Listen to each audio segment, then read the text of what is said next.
What's up, Embody? Today on the Yours Truly podcast, I have Allyn Engle, the corner citizen in the virtual studio. If you've been hanging around this little corner of the internet for a bit, you may have encountered this very funny individual with the ever neatly kept chin strap and goatee. The very first time I saw Allyn on a stream, he immediately had me laughing out loud, and I got to see a more serious side of him on his Randos conversation with Pastor Paul Vanderclay over on Paul's channel, where he unpacked a meaningful part of his life that he spent investing several of his summers into being a camp counselor, and how this taught him about how liturgies and rituals deeply form and shape people's character and their set and setting, and that there are fractal patterns of reality that we are able to recognize if we give them our attention. Allyn is pursuing work as a comedian up in New York City, and I look forward to hearing more about that harrowing pursuit. I'm also thankful for the opportunity to practice some conversation craft here with him today and see where we converge in this little corner of the internet. And for everyone out there in YouTube space, thank you for following along. So, without further delay, I give you Allyn Engle, the corner citizen. Hi, this is Christian Baxter, and you're listening to Yours Truly, a place we go to think out loud.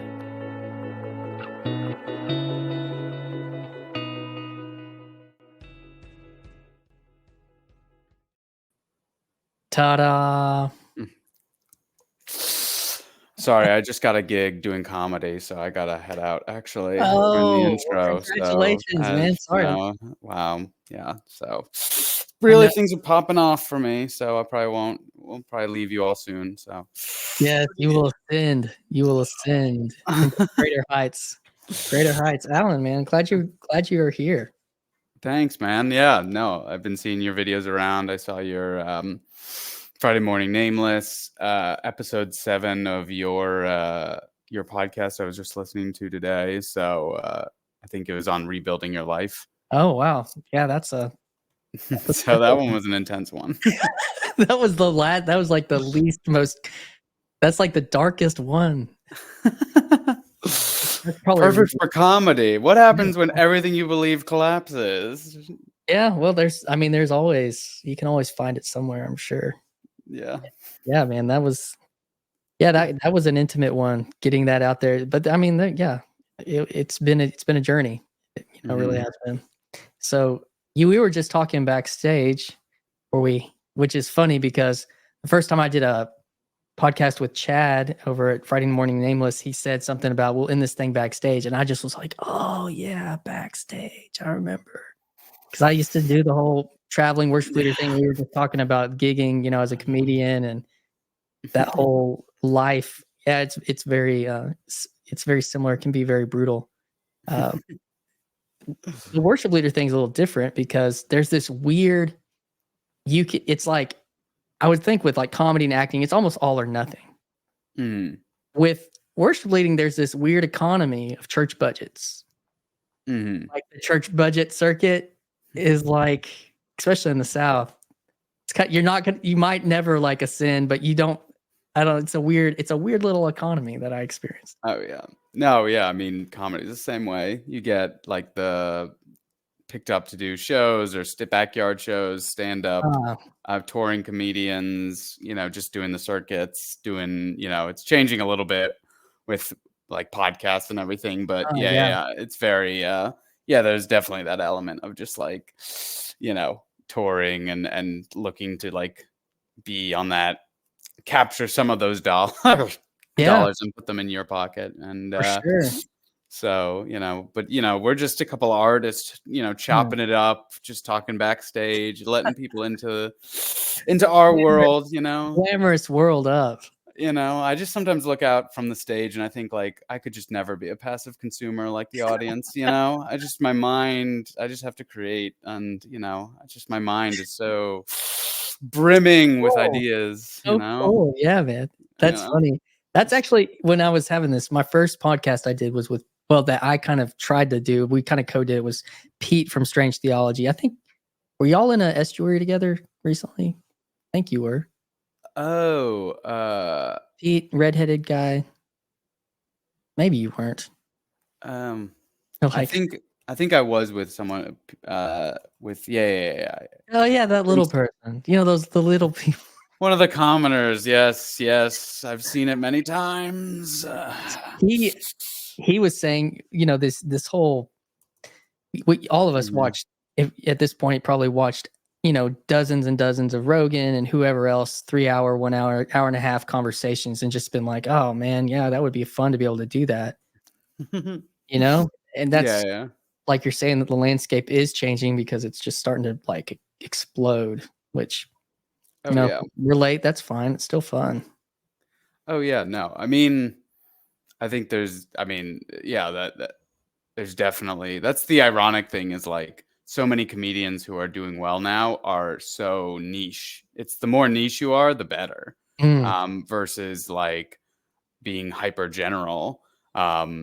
You know, I'm listening to a podcast now where it's just, I mean, it's just funny. And I guess I don't fall into the niche, but it's just like kind of talking about growing up sort of white trash poor, and just talking about like That's a great niche. yeah, and just like the fast food restaurants, and like how you'd save on money, and like, you know, they're telling stories about going to the junkyard to get light bulbs to replace the headlights in your car, and you know, just like funny stuff. But like you can tell that the people who write in just are, you know, they have a very similar, who's thinking about the millions of people who grow up sort of not like ultra poor, but sort of in this working class poor space. And that's just a random example, but it's just so, you can tell that like people are passionate about it because they feel so, you know, they identify with it. And that's never going to be ultra mainstream. That's not going to be everyone in the world. You know, it's never going to be the, you know, ultra pop music, you know, half the country's listening to it. But yeah, in the same way, I think there is you know, an orienting principle that just a lot of people have, or you know, a call towards that orienting principle that people have to like have honest conversation about faith and philosophy. I mean, we always struggle to define the corner, but Sure. but you know, yeah, I mean, that's the cool part. And just having, I mean, going to Estuary, I mean, it's, and the ironic thing is people just love listening and talking, you know, like I listen to thousands of hours of podcasts at this point. So it's like, Right. and half of those I'm sure were just horrible, like nothing. They're just talking about nothing, you know, that's, Which, and it's not, yeah, as the market spreads out, like I was, I saw some like a meme the other day that just was like, uh, you know, don't waste my time by you and your friend broing out, or basically, you know, just like talking about nothing or something about their life that has that's, I mean, there's a value proposition that's being put out there to be able to cut through as there's more conversations happening. I guess does that make, am I making sense? sorry, repeat that. Like there was a meme and it said something like, I don't want to spend the first 30 minutes of the podcast just listening to you and your friend talk about, you know, what was going on with something random that wasn't really like valuable to the audience member, but that a lot of people get on to these spaces and they're like, well, they may not even know what to talk about, but they're like, I'm doing a podcast, so I'm doing it, you know, or something like that. Yeah. But I'd also argue that, like, I think people, and this, people like that. Like, it's so natural to. I mean, I see the meme all the time of like the podcast you are not friends with the people on the podcast you listen to, and the Yes. joke being reminding people that they aren't, like, because so much of it is that feeling of, uh, just like them talking about like, oh, my coffee machine broke, so I had to talk Yes. to, you know, someone on the phone about it, and they were rude to me and blah blah blah. And that's just not, I mean, that's nothing. And you know, I think it's, obviously we should probably look for the real thing, and like, this is your corner citizen reminder to go to church. But you know, you should have that with real people. But I think, you know, that's so natural and normal and good. I think this idea that everything is like propositional warfare, and just you want to, uh, you know, like, no, you're supposed to be feeding me the important information I need from the comedian who farted podcast. It's like, yeah, I don't think you need. I don't know how much important information is really like, you know, is really getting Like, yeah. Well, and, but there are only so many hours of the day, but I think different personality types maybe have different appetites for something more. I don't know. Maybe not. No, and this is just an element of it. I don't. I mean, yeah, like, oh, what I wanted to talk to you about, Christian, today is that they didn't have orange Dude, soda at the I've got my supermarket. notes. I've got my You notes. know? Oh, you think I don't have notes? I've been Oh, taking you notes got on some you notes? too, Christian, you know? Oh And no. I know that you have been trying to think of the right word that the right words don't rebuild trust. I know that you were thinking about that. The So, how right about, words don't. Yeah, what was this? yeah, this was your episode 7. But you know what? I got my own. So just, Oh, you got let's that notes on. Yeah, you I know, love notes. but yeah, so now we're just chopping it up. But Well, I yeah. guess you said your corner citizen reminder to go to church. Let's unpack that a little bit, because that is my first note, which is okay. We get the idea, Peterson. We get the idea, Peugeot. I've kind of seen you be like, go to church, start doing this stuff. Let's get out and let's start embodying all this stuff. Like, do you feel like that's the impetus now? Like more? I mean, obviously you kind of do, but Yeah, you answered it. It's obvious. come We on, can move, we unpack can it move for on me, to corner. no. Yeah, yeah, I mean, it's just I think that people so much of the corner, and I appreciate the corner and love the corner, but so much of the corner is, and I think people don't like thinking about this, but it's orienting you towards this like idea of both embodying but also propositional knowledge. Like the people here are clearly high in verbal IQ, high in openness. They like ideas. They're here to sort of get something out of this. Um, and there's like a very clear vision. And if you didn't have that, people would stop coming. I mean, I think. And I think that going to church, being around normal people who are, some like talking, someone have these long conversations, some don't, someone just want to tell you about their weekend. Having these all these mixtures of experience, that's actually putting the rubber to the road, and actually walking it out. And I somewhat disagree, and I think you mentioned it, with this corner being a church, because in a way, I can see it has some of the elements, but it's so specifically self-selected, and it's so like, everyone's talking about like, why don't we have more women? Why don't we have this? And it's like, well, we have this very clear. There's a very clear orienting principle, and we're only going to get certain types of people, and that's Even to okay. YouTube, even to What? YouTube, where most of this to Yeah, YouTube yeah, its yeah. own orienting principle. Like, I mean, the whole Peterson thing was like, why is it only men? And he's like, well, I'm on YouTube, and that's like there's stats about what the ratio of people that are Yeah. watching, that are on that inhabit that space.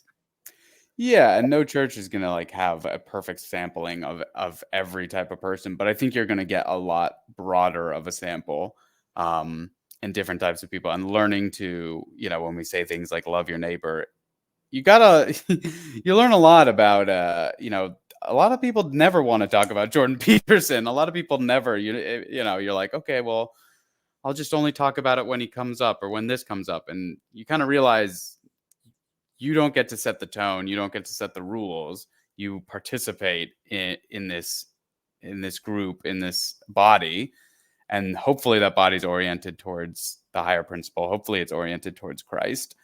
But your job is just to participate and play your role, and to be the eye or the hand, and to move chairs, to make coffee, to clean toilets, Mm. to have a chit chat with some random grandma who's like, "You look so handsome today. You remind me of my grandson." Yeah, And you have to be like, "Oh, how old's your grandson?" "He's 3 years old." "Oh, okay. Well, interesting.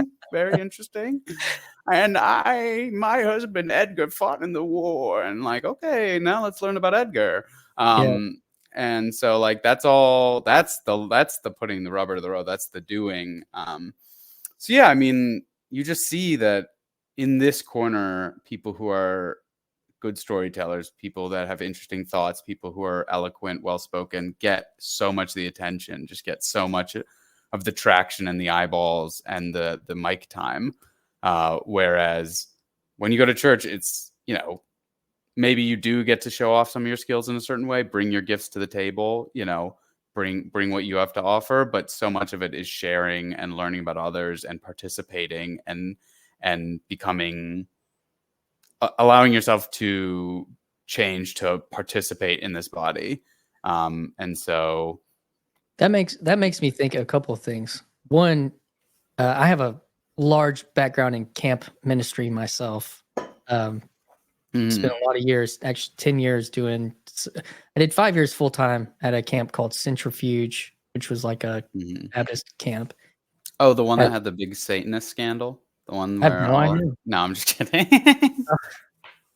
Maybe in a while. The underground Satanist human sacrifice, that camp, I think. Yeah. All right. But when I hear you saying the things, and then like my dad was a youth pastor and I pastor, so we were always the chair people, we were always the cleanup people. And then you go into camp world and you get that staff mentality of you're either trying to get kids to understand this idea of service, or you're exemplifying that because it has to get done, but also, I mean, I think, I mean, that's, I feel like that's, and people, not everybody gets that experience to teach them that value of what it means to serve. Don't show up in a church and don't even know what to give, like, and so that, I think that is a good, like, it's a good place to start learning, I guess, like you're saying.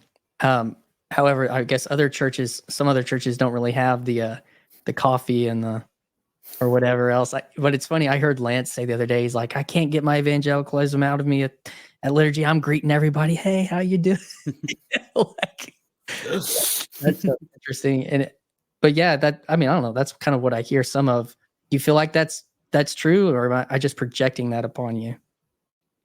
Yeah, I mean, I think summer camp's such a good microcosm because it is just a world, literally, like you're creating a world, outside of the normal world, that you're like at a campsite, everyone's sort of playing by these rules.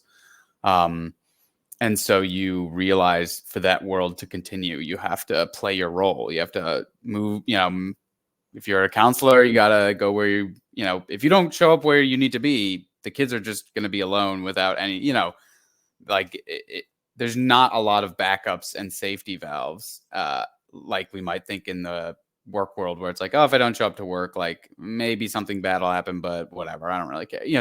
Like you really need to show up. And if you're a lifeguard, no one can get in the lake if you don't show up to lifeguard because it's not safe. So the lake is just suddenly off limits to everybody. So yeah, you see all the ways in which just participating, doing, showing up, playing the role, and offering up your skills, your services, allows that world to unfold. And in the same way, the church hopefully should be pretty similar. And that's a good place to start. I think you always have to be careful because I think that sometimes churches like to turn people into like free workers, especially people who are sort of like excited about church. It's that they just, see free labor. Not just because they need the free labor, also because they're like, we don't know what to do with you other than, it's like what you do. It's like what happens with gifted and talented kids. It's like they just get extra homework. And they're like, I don't want just extra homework because I'm smart. And they're like, well, we don't know what to do with you because you keep doing all the worksheets in 5 minutes while all the kids take 3 hours. Here's 10 more worksheets. And so we don't, you don't want to just level on top of like, I'm on fire for the Lord. Okay, well, we need the gutters cleaned. And that's you, like. So I don't want to just. What kind of church do you go to? I go to a non-denom, sort of a Pentecostal church. It doesn't even have gutters, so so it's pretty quick. Yeah, that's easy. That was an easy. It was easy cleaning them, but yeah. So I mean, yeah, it's as simple as that, of like the doing, the embodying, the actually loving real people, not images of people you see on a screen.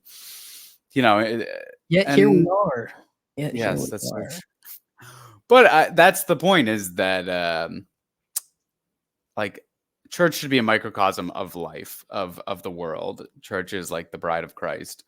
And this space is very much not, in my mind, not that. It's a much more particular, much more looks Limited. for specific people with specific temperaments who want to talk about specific things. And when we come together and we talk about this, the hope is we come here, go to the corner, have this debate, have this discussion, and then when you leave, you go back to your church, you go back to the world, and then you offer your gifts to the table and say, oh, this was really helpful. Or, maybe it's a proposition you tell to someone else, maybe it's a practice you instantiate, you start. But that's okay to go to the online, virtual, limited, less embodied space to learn this very particular skill, and then to go back to the real world where you participate with the Congress, with the whole body. So, one thing that I really, just this week, you were on, I guess it was last Friday, maybe you were on Paul's live stream. He was asking about like doing more randos or pursuing like more status type conversations. And he said, if you should do more randos, if not just for the only sake of it being an example. And I thought that was brilliant because as I've tried to like start doing this thing, like it really is an example. It really is like an idea that's in my head. And so I thought that was an excellent encouragement to him, from that perspective, because I'm probably one that was like encouraging him also to expand some, upwards or whatever. But to that point, I got an email just before our conversation from a guy in Arkansas who literally said, let's see, his caption on here said, let me get there. Oops, wrong email. That's not my YouTube email. It's my personal email. It said, it's titled "An Arkansas Rando Who Would Love to Chat." Like, and he's been kind of a lurker. And so it's just like that. I think that is the limit on what you can do here. Paul has kind of found something you can do with it that, is more than just coming and showcasing your skills. You're kind of giving and serving in a way. Oh yeah. No, I think that is, everything is like example. Everything is going to be mimicked. Everything is going to be, is that what you're sort of getting at? Is like, it's not just like, oh, look at this cool fact I can recite. Oh, I'll let you explain. Yeah. Well, that it's actually helping people. I feel like I've had like 2-3 conversations with that. Like I've actually like been a part of helping someone and in this space, so I guess I'm just saying, don't poo-poo on it too hard, but also like, I think there is obviously an impetus to, or there is obviously people can we see it all the time with gaming culture and just even in our own addictions with smart media and stuff is like. I'm not addicted to anything, but continue. I understand the concept. Oh, speaking of, are those gamer headphones? I've wanted to know that. They look like gamer headphones. Are you a gamer?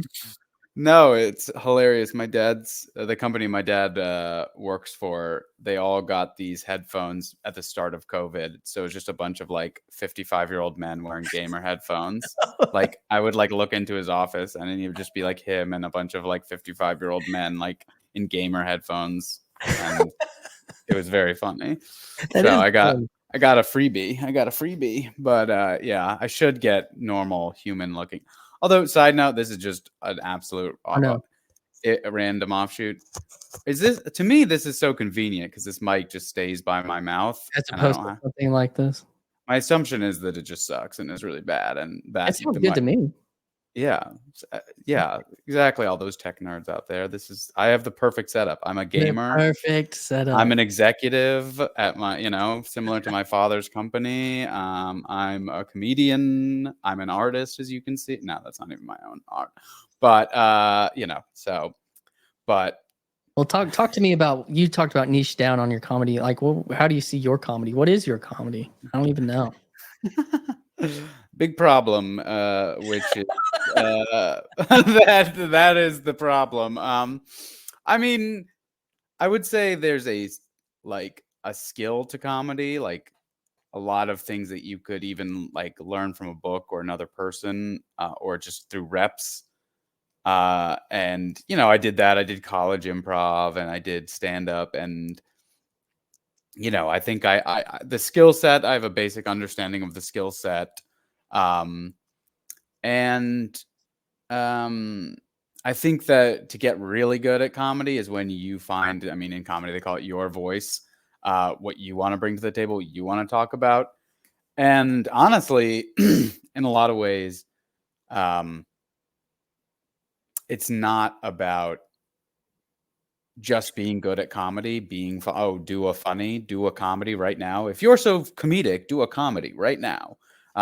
It's how you add comedy to something else you're doing, add comedy to a situation, add comedy to a perspective. What do you see in some interaction that no one else sees? Like a good example is like The Office, and someone saw The Office. Sorry, I'm blanking on his name, but the comedian who originally wrote The British Office, he saw the dynamics of an office and he saw the humor of it and this sort of like self-referential, breaking the fourth wall, Jim Halpert looking at the camera. Mm-hmm.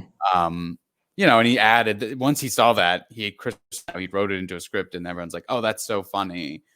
This cringe comedy, the always being self-aware of like how weird the office is, how awkward it is, this little fiefdom where the boss thinks of himself as this magnanimous ruler, but he's really just a doofus.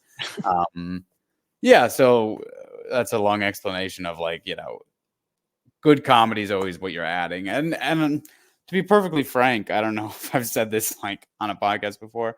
I was decent at it. I did like a couple, I guess I'm still doing it in ways, but I was on like a sketch team in New York City at one of the theaters, one of the bigger comedy theaters.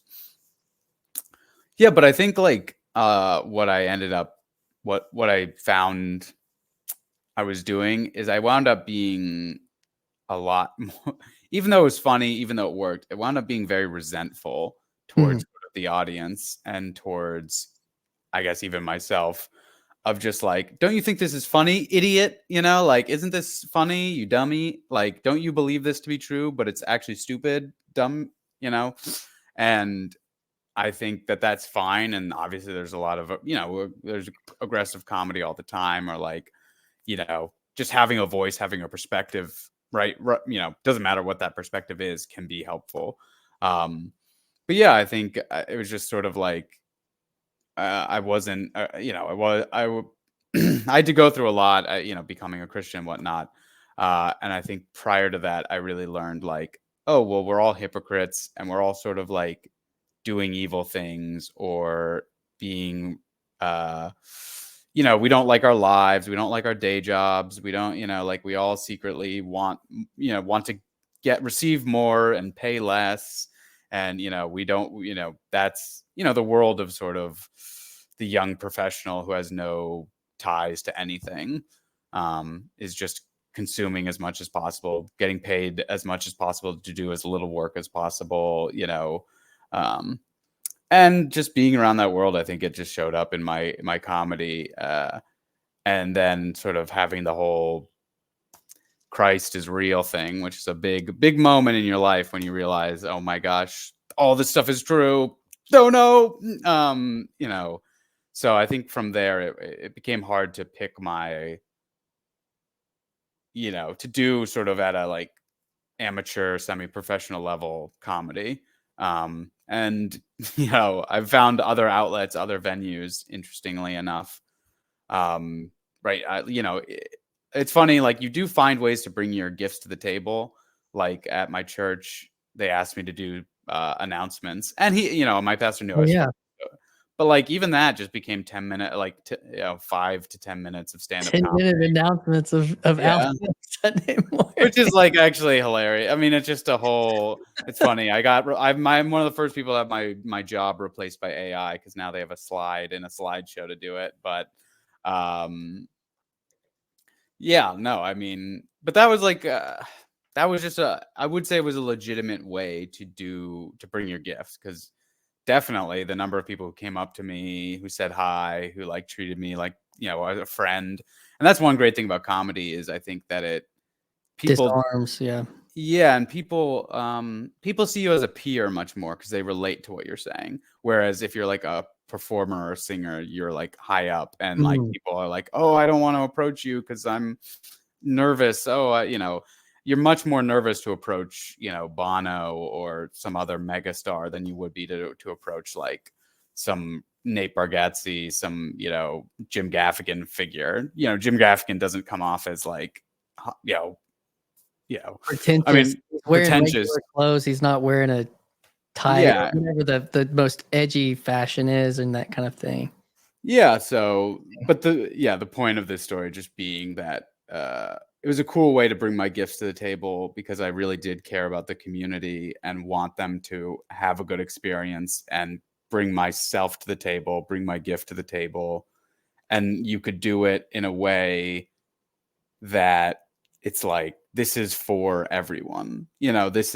I want people to have a good time. I want people to be happy. I want people to smile at church. I want to make sure that people know that this is a place where, like, at its best, we're all friends here. This is a community of people. Maybe we're not, all in the traditional sense friends, but there's, this closeness and intimacy and, kindness between us, and self-awareness, and we can laugh at some of the silliness. And so that was just a cool way um to bring that gift. And it really became like, cool. I don't think a lot of places, because I was only doing announcements like once or twice a month. So like other people would do it, and they'd be like, and the picnic is on Saturday, which is fine. Obviously, like, I mean, obviously you're not going to be as funny as I am, but, Well, of but course. like, but it's just cool to be able to be like, how many churches have this cool little feature, or have this fun little thing that once a month you're going to have this funny little interaction. And I'm sure there's some people who didn't like it, who thought it was a little weird, whatever. I don't hold Mm. that against anybody. But how cool is it to bring your gifts to the table in a way where you feel like it's reifying the mission of the church, and also you get to show yourself, you get to like be yourself. I think I heard you say that you had also written. Did you write a Christmas play or something like that for your church community? Something Yeah. like that? So we're talking about uh bringing your gifts and your creativity and just like, I don't know. oh yeah, no, and that was I mean, the announcements was just one. I guess, to answer the original question, is I'm really, as much as this sounds like I'm not doing anything, which in a way I guess you could just say that's true too. But that doing the announcements, doing the Christmas play, I've worked on 2 so far. We're working on the 3rd already. For the next year, it's gonna it's gonna be a drama, so I don't know exactly how it's gonna go, but I'm gonna help the best I can. Um, but the um, yeah, the best, in my mind, the best way forward is not to just be like, I'm gonna be the most funny for the largest number of people, and that's the goal. I'm just going to try and completely divorce my comedy from any other part of my life, and just be like, how do you completely isolate comedy into just the amount of laughs across the number of people equals how funny you are, Mm, and that's valid. And there's a skill and a technique and a form to comedy, which I totally think is valuable. Um, but I also just am like, but it's totally valid also to just be funny only in a specific context, where if someone else had a camera and recorded you and sent it out to a bunch of people, they'd be like, this is stupid. This doesn't make any sense. Like, the context and where that comedy is seated and the things that it's touching also make it what it's going to be. So maybe you can isolate the comedy molecule in a way, but it's not meant to just be that, like, isolated. It's always in a context. It's always specific to a time and a place. And so looking for times and places where you want to participate, where you want to bring that skill of comedy to, and but think about the time, think about the place as well. So this idea of like, well, I'm just going to tour around to bars and restaurants around the country. Hey, like I've performed at bars and everything. Respect. You're an artist. You have a skill.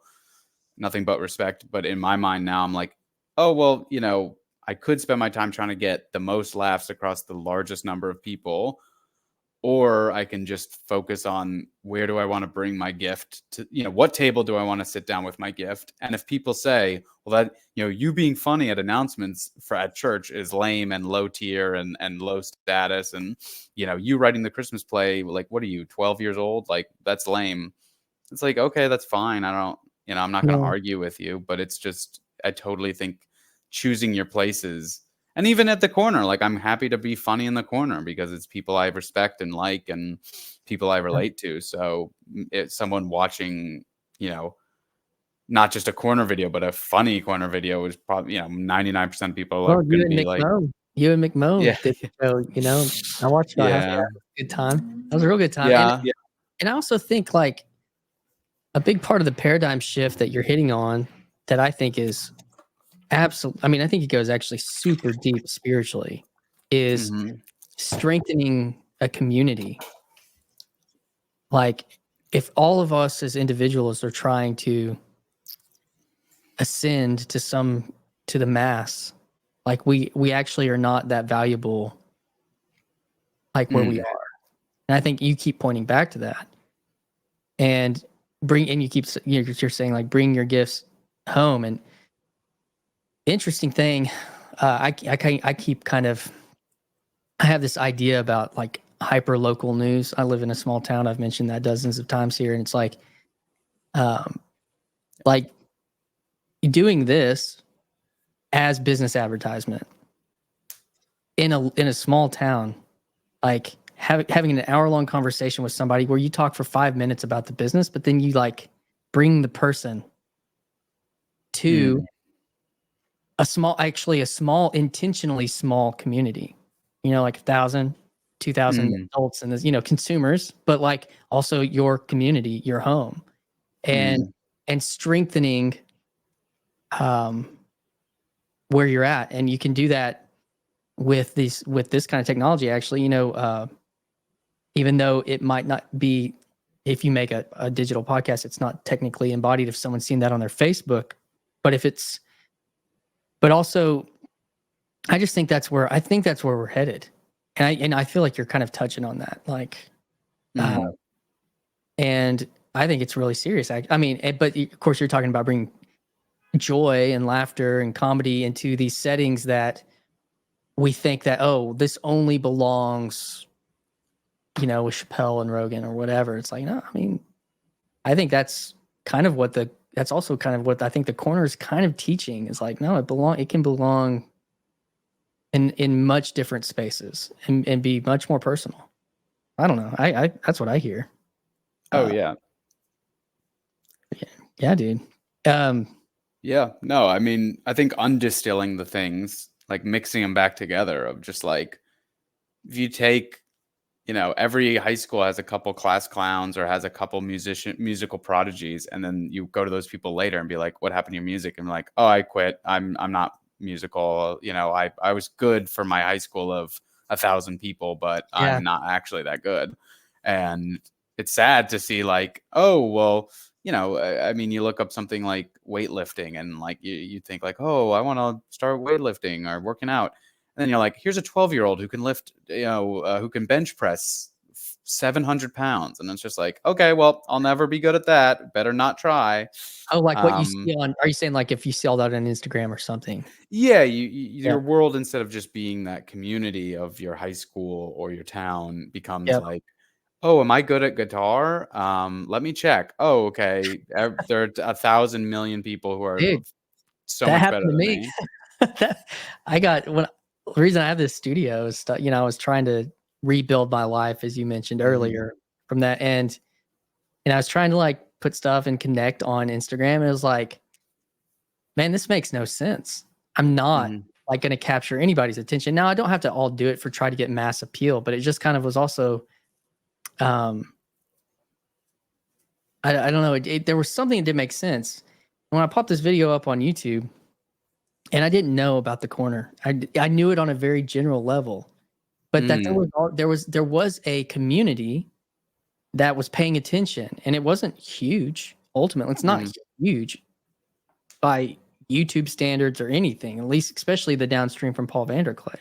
But it's real enough to make a difference, personally, and even like bring some of your skills to this space. Bring some comedy. Bring whatever the heck I'm doing. You know, like and play. You know, and there's enough care that it kind of made sense. Still kind of making sense. So I don't know. I think that's saying something. I don't know exactly what, but that it showing some kind of pattern. I don't know. Yeah, I definitely agree with that. I think it's very important, and I think that it builds something that's large enough that you can, like, all these different identities that are in it, like the funny guy, the musical guy, the theologian, someone who's a really good communicator. Let's just say in the context, it could be Super either friend, truther.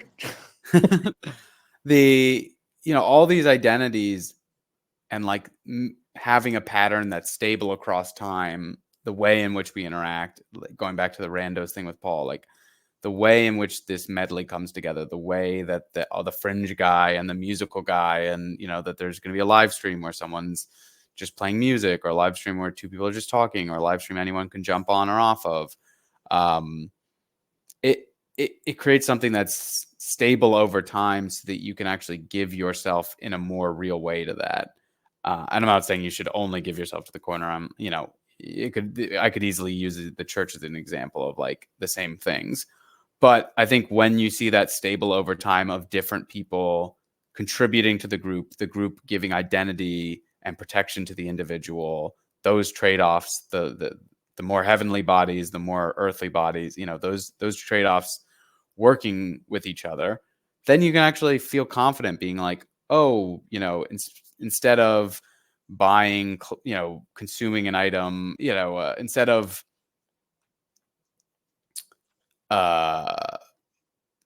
feeling like I should spend my money on going to a concert, I can feel good like just going to evening worship because I know all my friends will be there. I know all my family will be there. And then you have that, you have this special thing where you don't have to go to Hollywood, to LA, to experience those elements of life.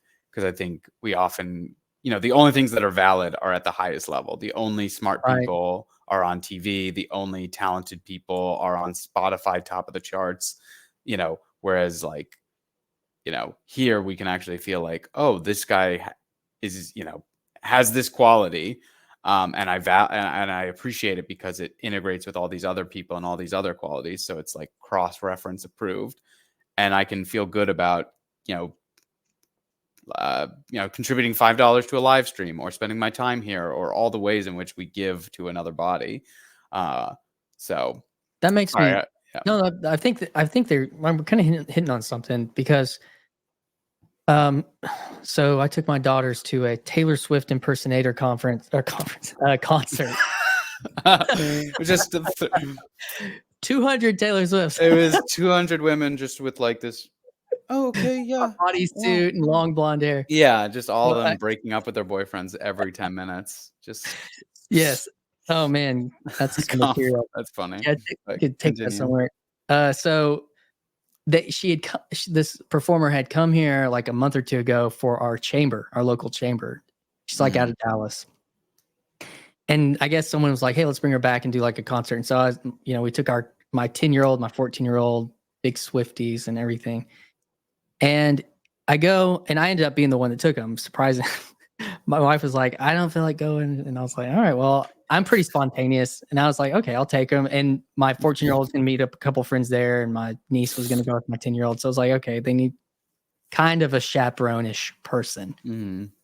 So we go, and you're talking about like, oh, the only thing that's true is some large ascendancy culturally, or something. When I say true, as in true, good, and beautiful, something excellent. And I was like, it was actually pretty good. And it was just her and a drummer, a live drummer, and then, tracks with it or whatever. Yeah. And she would play guitar some. And I was just kind of like, and there were 200, 10 to 15-year-old girls in this little old theater. And it was cool. And I got to be the girl dad, stand in line, and like I found out where she was going to do her pictures at the end, and like so I made sure we got the stuff for it and everything. You're saying you cheated and lied Yes, I to did. get what you wanted. I know how these things work, man. I used to do cover songs for a living. I used to sign autographs. So it's like church camp autographs. You signed a few church camp autographs. Oh yeah, baby. So yeah. Oh, yeah, back in the heyday, you know me. No. Continue. So anyways, we do this, and what you're talking about, like I was like, well, that was really good. That was good for our community. And of course, there is this. I mean, it's based off of a large cultural trend, but I think what technology is allowing, because even like from the musical side of things, like digital technology, digital soundboards, and playing along with live tracks, and kids getting on YouTube or getting on Instagram, learning how to play these things. People are better musicians now. It's easier to become a better musician, and it's easier to become a producer. It's easier to become a multiple instrumentalist, like in the rock ensemble or something. It's easier to access a lot of comedy and to see that and to see those reps even. And so I do think that there's this thing where we underestimate what we can do in our smaller worlds, in our churches, and that we can actually strengthen these places with and bring even quality entertainment, quality interaction, quality conversation. I mean, that's even kind of the estuary project in certain ways. So I don't know. And you were kind of hitting on that. And that's something that I've thought about anyways, but it's partnered with technology. Technology is actually making that, it's leveling the playing field more and more. Yeah, no, I totally agree that that's happening. The only thing I'd add is I think that getting those things from someone you're in community with is inherently valuable, and realizing that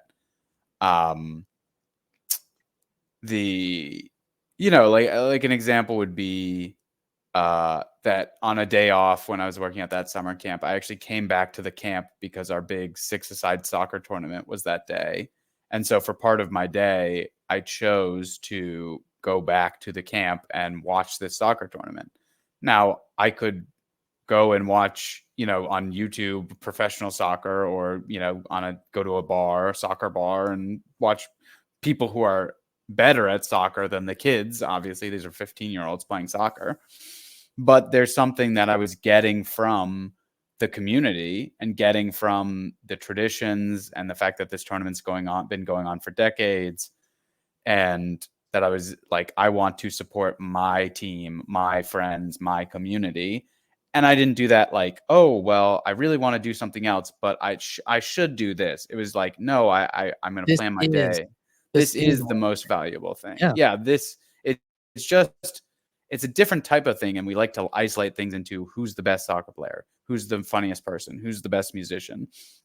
But being friends with you or sharing a community with you, that is just as much of a skill. It's just so much harder to compartmentalize that. Because what does it mean for someone to be in community with you? What does it mean, that why do you care about the local high school basketball team? They're not good. They're not better than professionals. They're not, but you have this identity of, I live in this town, I participate with this.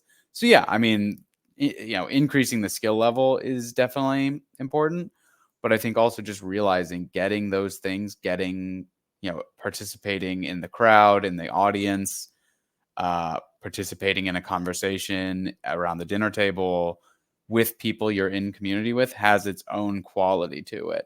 Yeah, 100%. And yeah, we're kind of, I mean, sports are one of the only things that people even can find those shared experiences in small towns and in communities. And I don't know, like your context in New York City, what that means. I know that there's like boroughs and like different like communities within cities and stuff, but like, but yeah, it is there. What am I trying to say? We've have a loss of shared experience for even like jumping off points. Cause you made the point of like, well, it's like hard to just be like, hey, let's talk about Jordan Peterson. You don't even know because you don't know what people are watching, where even 10, 15 years ago, you knew what everyone was watching. There was like 10 options. Yeah. Because everything was like on a timeline. And now it's not. There's thousands and millions of shows you can curate. And so you can't even start there. It's hard to know. And so I don't know. I feel like that's even people in this TLC content are fine. It's like, oh, well, we can kind of, this is a shared experience. This is like the last thing that I even know culturally, other than the Super Bowl this year, was Game of Thrones. That kind of was a monoculture thing, but like the Super Bowl, my 10-year-old wanted to watch. She watched the whole thing with me. She's never watched a football game in her life. You know why? Yeah. It just for those 5 shots of Taylor and a few shots of Travis Kelce. It's like, that's actually really, I mean, I don't know if that's good or bad, but it's like we definitely have lost the ability to have shared experiences in our culture at large to jump off on. So it's hard. So we do have to be more, like I think you're saying, intentional in pursuing those things. We have to think about it. We used to not have to think about it. It just happened. Maybe even when there was more church going or something. Yeah, I definitely think that like the idea of like I'm only, there's an idea of the closed and the intimate and then the local, which is good and has its own qualities to it, and then there's idea of the outside, the fuller world, and like all your options. And I think that people just saying like, well, I just want to participate in the fuller world. I just want to go to the Eras tour because that's what everyone's doing. I want to do what everyone's doing. If your friends were jumping off a bridge, would you jump off a bridge? Yeah, of course, because I want to participate. Want to be a part of the thing. Yeah, and so I think that you can never just be fully closed off, fully like we will never integrate the outside. We will never respond to what's going on in the wider culture. But at the same time, we've just been so leaned into, well, destroy the old culture, tear it down, and I just want just completely, blend down pop culture and just inject it into my veins. I just want Travis Kelce with Taylor Swift on a Mr. Beast video, Yes. building houses for Ethiopian children On inside, Minecraft. on Minecraft, while doing a speed run, and it's just like that's what I want. And and I think that people are now hungry, for the genuine article. And I think that while the corner will never be the full thing, it can teach us things that we can take back to our communities. And I think some of the propositional, some of the like theological debates are valid, but just the pattern and way of being, and the fact that you can just jump in. It was funny because like for a long time between Bridges of Meaning and I sort of jumped in with the Chino conference and all this stuff, I was trying to jump in, but I still was like, what is like, what's going on? What is the corner? Like, I really just, I'm mostly just listening to PVK and Jordan Peterson and stuff. I really, and to this day, I'm still like, there are a lot of memes, there are a lot of jokes I don't know, or references, or, names of people I don't know.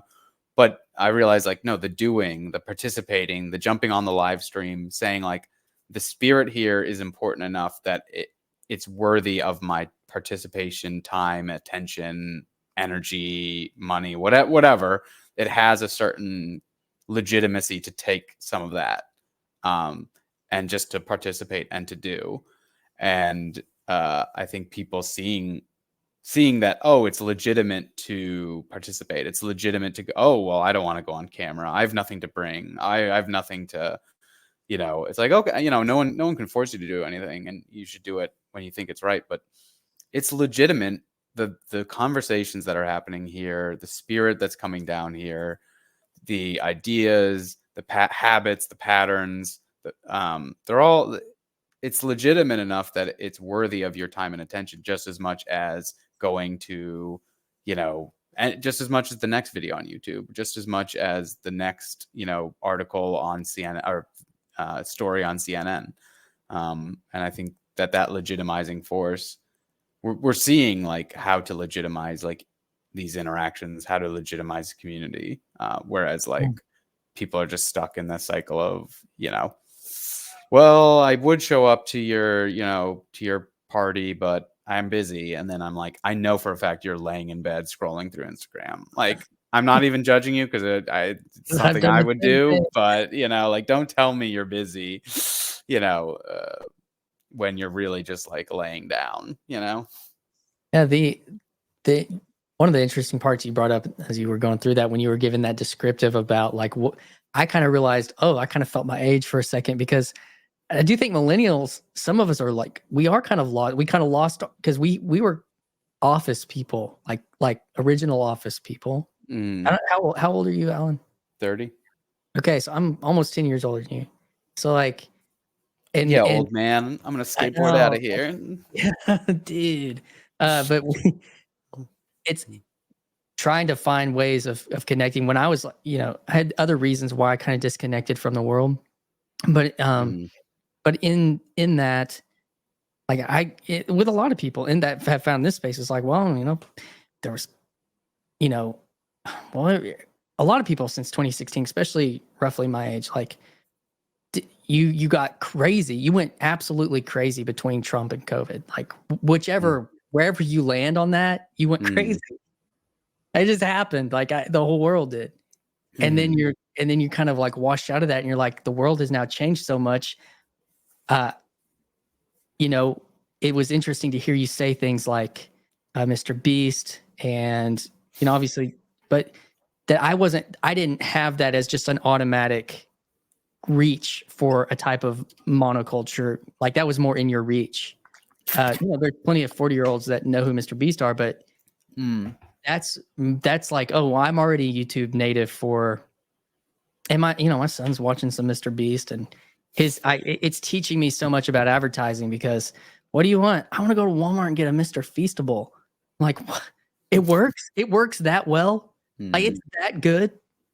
Like, I can't not be a part of the Taylor Swift thing. Like it's that good. That's like that marketing is that good because people will pay $7,000 for a ticket. Like, I mean, that's teaching me things. Oh yeah. I mean, and think about like,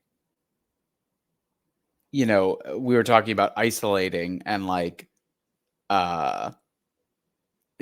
purifying things and like getting it down to like, oh, well, Mr. Beast is just YouTube. He's just a content creator. He's just a entertainer. And like, then you'd be like, oh yeah, he's just this paradigm and he's really good at that paradigm. And then it's like, well, what do you eat? Well, you eat the Feastable. Well, what do you watch? What do you drink? Light blue. Yeah, I want a nuclear waste yellow prime drink while I eat my Feastable, while I watch the Eras Tour movie on Disney Plus. And what do you do? And all these different things, I mean, become liturgy, become habit, and there's no solid way. I mean, that's such a perfect example of like, there is no dividing line, like, oh, well, what do you mean that it's all connected? What are you talking about? Well, the fact that you're eating YouTube for dinner, so that YouTube instantiated itself in real life, and then you're consuming that as your calories and your nutrition for the day. That's what we mean when we say like, there are no hard lines, oh, well, he's just really good at comedy. Well, there is no just perfect platonic comedy. It's always going to be, well, are they good at business? Are they good at people skills? Are they good? Yeah, all the things. Yeah. And the fact that, they speak to your situation. This is a comedian who talks about what it's like being a, raised evangelical Christian from the perspective. Yeah. White trash stuff. It's like we were talking about earlier. Yeah, it's a culture, it's an identity, it's a skill set, it's business acumen, it's all these things that go into you laughing at. Um, and it's funny too, because like it gives you the ability to, once you wield these things, once you wield these identities, it gives you the chance to cheat so much. Like it's so funny now that I'm sort of known as like a funny person in my church community. Like it's so much, you can get away with so many more jokes, or people will just laugh at things because they know they've cued in their head funny, laugh, Allen. interesting. Yeah, like they build in those neural networks of like, oh, okay, like trust. I trust Mr. Beast. Oh, I listen to him. He is trustworthy. He wants to help me. Oh, I should eat his food that he's this 28-year-old man is making food It's for me so to good eat. for you. The burger, Yeah. it's the best recipe. Yeah. And it's And like, sorry, continue. it's just powerful. Yeah. I don't think I'd kind of a different. Well, both when my girls were little, they liked these little surprise toy things. We would get them. They were big for a while. You random shit that you would just unpack and be like, oh, and throw it Is away. it the ball? Yeah, Like all that stuff. yeah. And then, but to kind of see the Mr. Beast, the YouTube thing with my son, to kind of like, oh man, I don't know. I'm recognizing it different, maybe because I'm older and uh, I'm becoming more conscious of Mhm. the power of these things, I guess too. And but like you said, well, one of the ways to counter it is if you're not conscious of it, and then it will control you completely. Oh yeah. Like we are not I mean, we can be passive, but we won't be neutral or something like that. We're not because we will be put in drive towards something Mhm. if we let it if we don't consciously make that choice towards a Mr. Feastable. I don't know.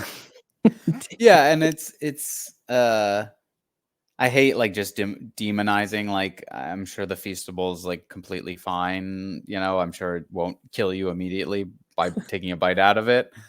But it's just you're building that link, you're building that connection, and you're taking away from the connection you could build. And I think that's something that very like crunchy. You see the crunchy mom subreddit of like I know everything's all of them. Yeah. poison. I know all of them. Yeah, Yeah. yeah. I mean, I don't even know that much, but that's one thing with people who like, oh, like diet soda. If you watch some food scientist videos, they'll be like, well, diet soda isn't actually bad for you. Aspartame doesn't really do anything in the body. Blah blah blah. It's actually okay. But I think the intuition that these granola crunchy people have is that there's something in it that is bad for you, and I think what they can't really articulate fully, and maybe aspartame is bad for you. I don't want to hash that out in the comments, but what they can't articulate is that it's actually this like set of behaviors and practices, whereas really that makes a food dirty food, or like the food bad for you. It's that you Corporation. associate Coca-Cola with like yummy. You associate yummy, happy, good memory with McDonald's, and that's the dirt.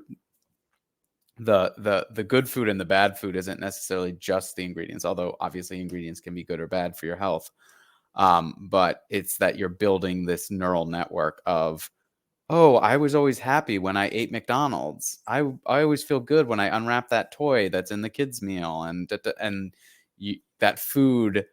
It's not just food that's nutrition for your body. It's you know they're literally making hitting you all your senses of like Diet Coke literally has caffeine in it to make you that's a drug that's addictive.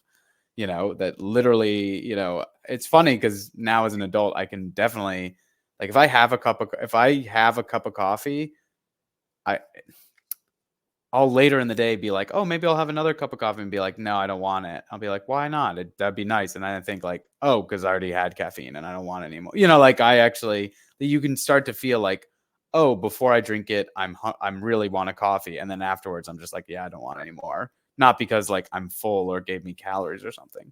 So Mm. I don't know. This rant is devolving, but that the No, I like it.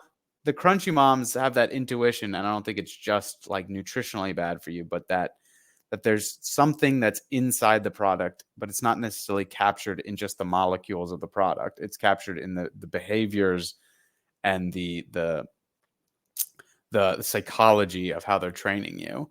And so if you're giving your sacrifice at the feet of, it's not necessarily even that like the executives at Coca-Cola want to like kill you and eat your brains, but it's that you're not building that connection with, here's another one, but with that water. like, yeah. But that like when a parent says, "Oh, it was made with love," like, oh, well, that doesn't really mean anything. Like, oh, that's just something you kind of say. But it's like, no, but the person who makes it actually wants what's best. And if they found out that what they were making for you wasn't good for you, even if they didn't have to change it, even if it would never get back to them, they would want to not harm you because they're making it with love. Whereas, it's a lot more dubious. And you saw in the example of like, let's say cigarette companies where they really aren't motivated to help you. And, maybe they're not evil per se, but they're definitely not fully good. And, that Coca-Cola probably isn't made with love. It probably is made in some like, I think this is factory. part of I could be misusing this word, but it's what's kind of popular corner talk is the egregore. Did you hear that word pop around? Egregore? Yeah, I've heard it, but I still don't even know what it is. I think it is just like what evolves into from like a business or company. It's more than just the individuals. It's the thing it becomes, which is, whatever Coca-Cola becomes, whatever Apple becomes, whatever Google becomes, not just, thousands of people, individuals, and it's just a company, but it kind of becomes its own spirit or whatever. And that it's interesting that you're pointing at these crunchy moms, kind of honing in on at least identifying that maybe subconscious, not maybe calling it something like that, but, in a big, vague and general way, which begs the question is that the kind of crunchy person that you're looking for in your life, Allan? I can have my crunchy wife. Yeah, I think that crunchy people definitely have like that sense. It might just be a temperamental, like they have this like sort of more neurotic temperament. But yeah, I think that they definitely have an intuition. I mean, I just use it as an example. I'm like one of the least I live in New York City. Let's be honest.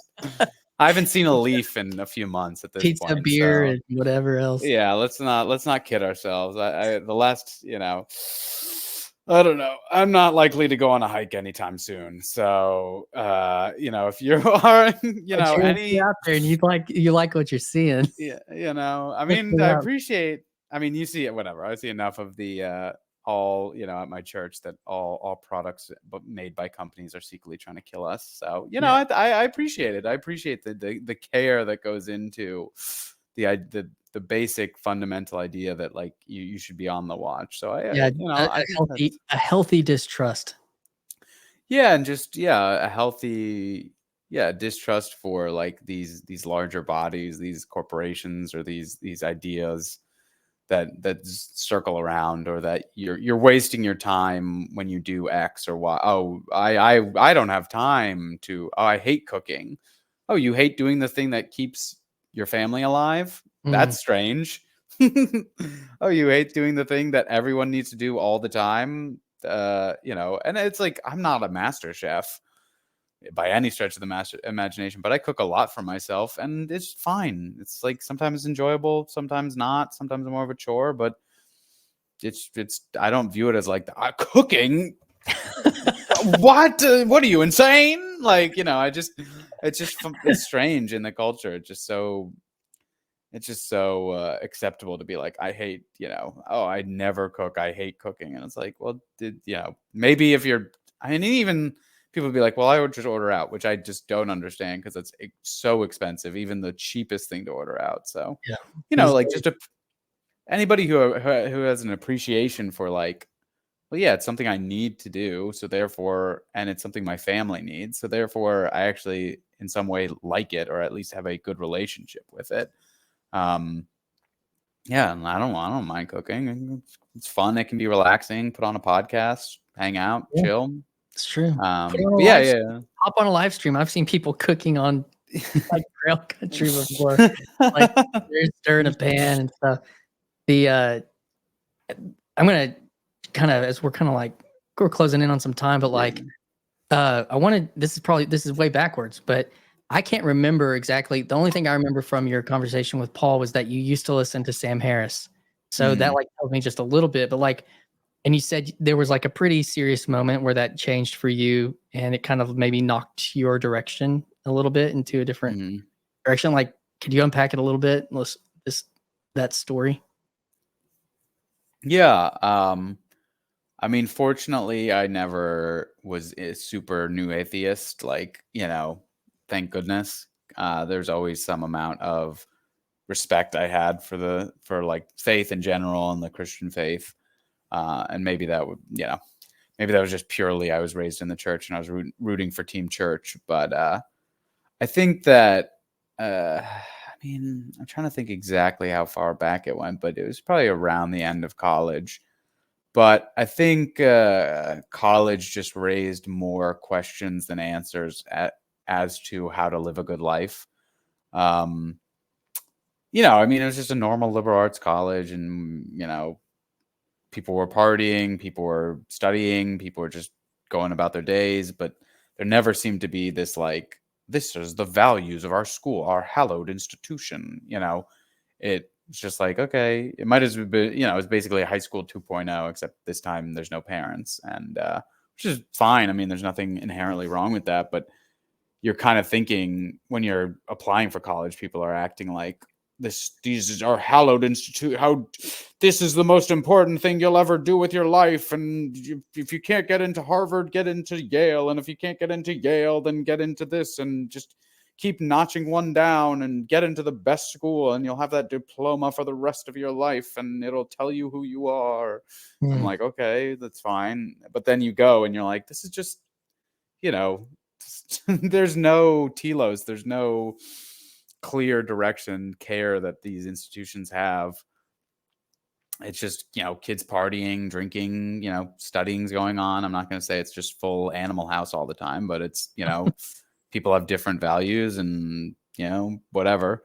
But the point just being like, after going through all that, sort of getting out of there and then entering the work world, it was refreshing to listen to Sam Harris because he seemed to take these questions and philosophy so seriously and really want to get down and talk about, I mean, lots of topics ranging from AI to nuclear weapons to meditation and just see someone having some academic rigor, making positive statements about what's good and what's bad, and seeming to be a good faith actor, and also having that sort of like very masculine rigor and just being like, I am left brain going down the line. Sorry, can you hear me? Yeah, we're good. Froze for a second. Oh, sorry. But him going down the line and saying like this, this is how I do my reasoning. This is what I believe. Let's just do the reasoning. Let's take the axioms. Let's put them together. All men die. Socrates is a man. Socrates will die. It felt like some real solid footing to like build a life upon. And I think, I mean, I don't hold any ill will. I don't agree with a lot of things he says now, but I think, he filled very similar gap to what Jordan Peterson was filling. And honestly, I listened to both of them at the same time. And so, I think then that,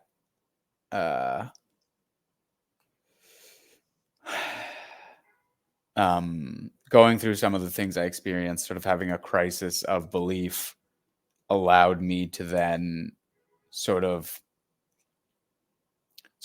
force me to realize that even the good life is more complicated and harder to pin down than the sort of like very academic reasoning that Sam Harris wanted to use.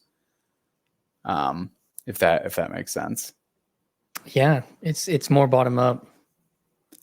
Yeah, and when the bottom falls out and when your beliefs slowly start to break down, you realize that, oh, just being a good person, be good, do good things, be good person, where you're getting those definitions, where you're getting the measurements for how to measure those things, all those things matter. And it's a lot more complicated as to how we get to why what is good, what it looks like, how you do that, how you deal with the fact that you don't have all the information and you never will have all the information. No one else has all the information. Everyone's trying to piece the puzzle together.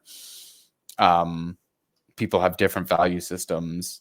So how that all comes together, that's that that really complicates the picture. So it's not as clear cut as do good, be good, don't do this, do this.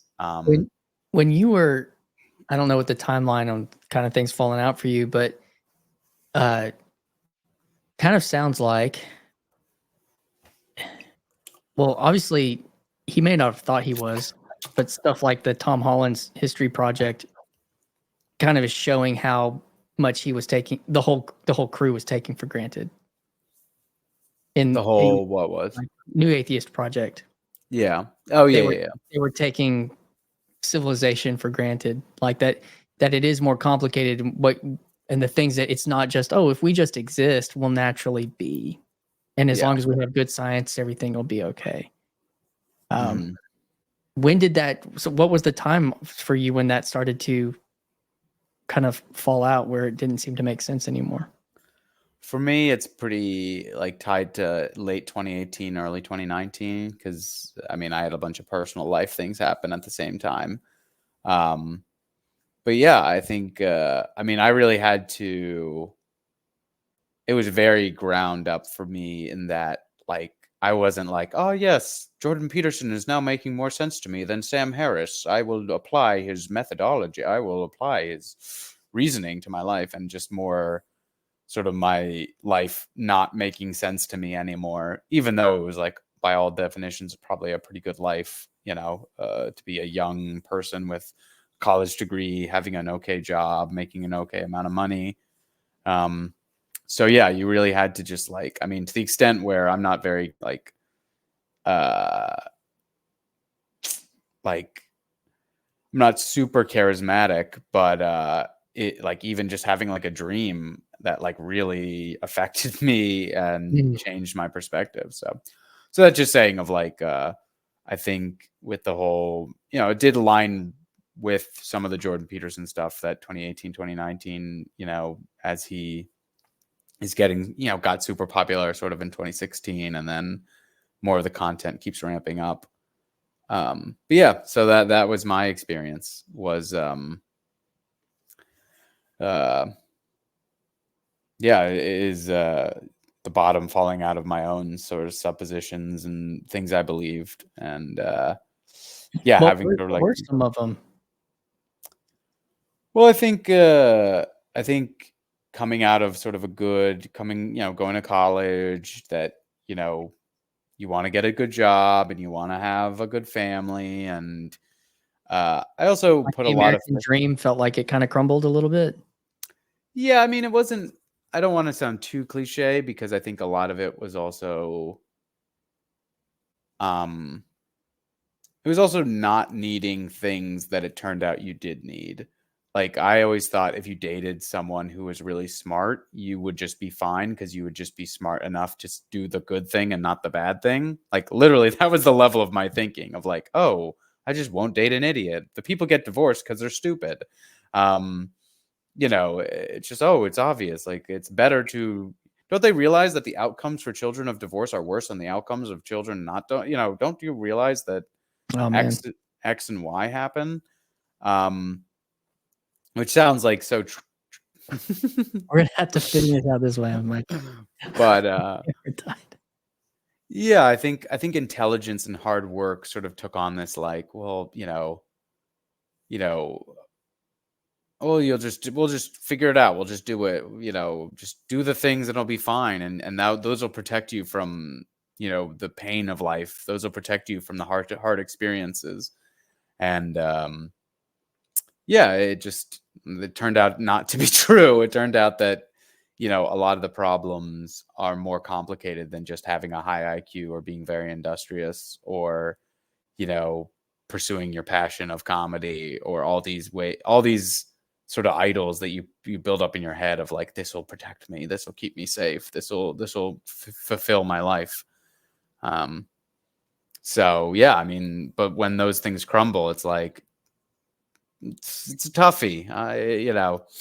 It's a little bit of a toughie because Yep. you really don't have any mechanism to know what to do next. The phrase as I was like coming out of that came to my head was like, what do you do when you don't know what to do? How do you, and I didn't really know what that even meant, but it was just like a phrase that would come to mind.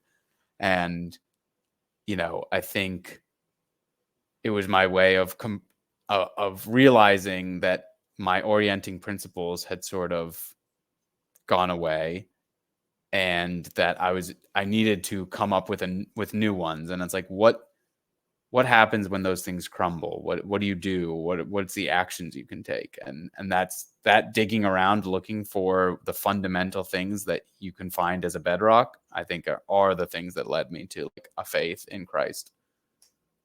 So that was kind of one of the first things was taking that step of faith. And then what were some of the next steps that you took? Like, I mean, if you how how I took a Kierkegaardian leap of faith, and you can too, in 5 easy steps. you were on my YouTube video, whatever I said, 5 steps to rebuilding your life. Come on. Yeah, I mean, I think I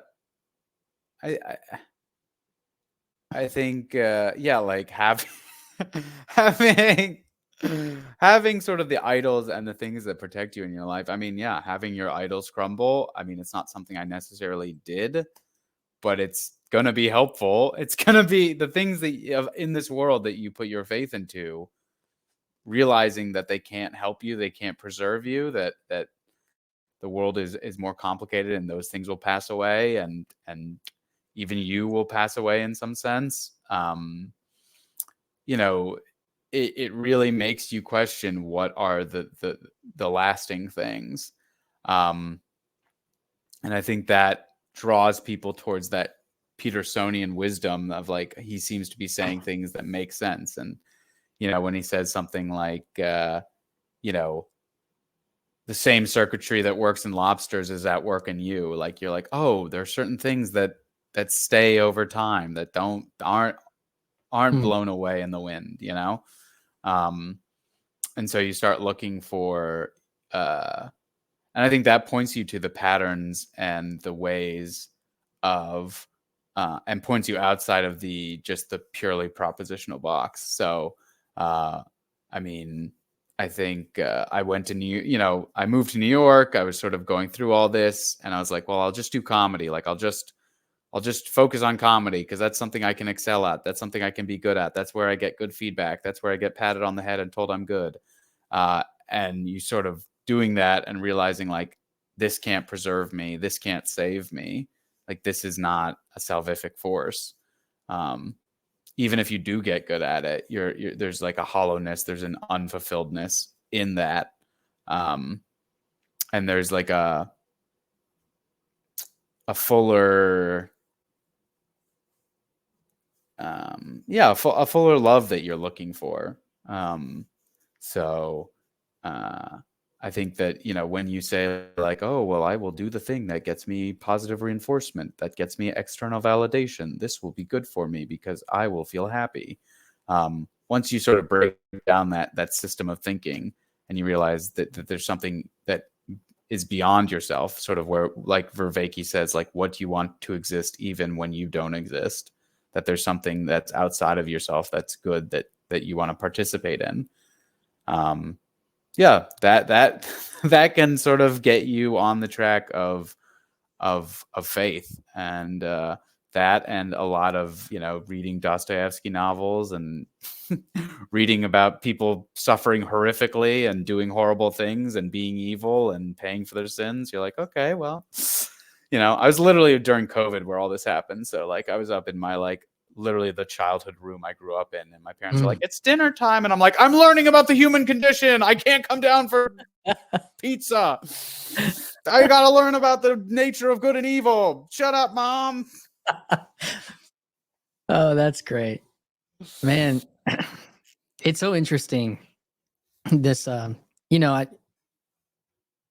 guy.